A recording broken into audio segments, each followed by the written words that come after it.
കൊടുങ്ങല്ലൂർ നഗരത്തിലെ കരിശാം കുളം ശോചനീയാവസ്ഥയിൽ കുളവാഴകൾ ചീഞ്ഞ് വെള്ളം മലിനമായി. ദൂരക്കാഴ്ചയിൽ വിശാലമായ പുൽമൈതാനമാണെന്ന് കരുതിയാൽ തെറ്റി. ഇത് ജലസമൃദ്ധമായ കുളമാണ്.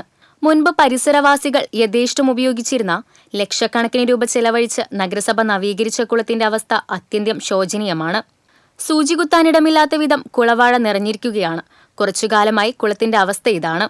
കുളവാഴ ചീഞ്ഞഴുകുന്നതോടെ കുളത്തിലെ വെള്ളം മലിനമാകും. അതോടെ പരിസരങ്ങളിലെ കിണറുകളിലെയും കുഴൽക്കിണറുകളിലെയും കുടിവെള്ളത്തിലും മാലിന്യം കലരും. എത്രയും പെട്ടെന്ന് അധികാരികൾ ഇതിന് വേണ്ടത്ത ശ്രദ്ധ പതിപ്പിച്ച് ഒരു സത്വര നടപടികൾ സ്വീകരിക്കണം.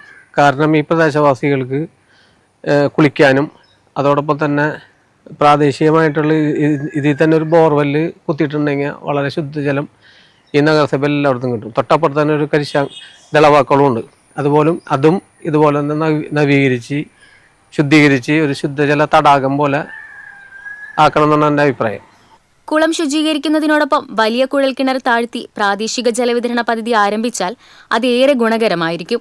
ചെറിയ രൂപമാറ്റങ്ങളോടെ കുളത്തിന്റെ പരിസരത്ത് പ്രഭാത വ്യായാമത്തിനും സായാഹ്ന വിനോദങ്ങൾക്കും സൗകര്യമൊരുക്കുകയും ചെയ്യാം.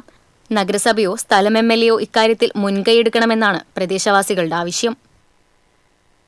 TCV news, Kodungallur.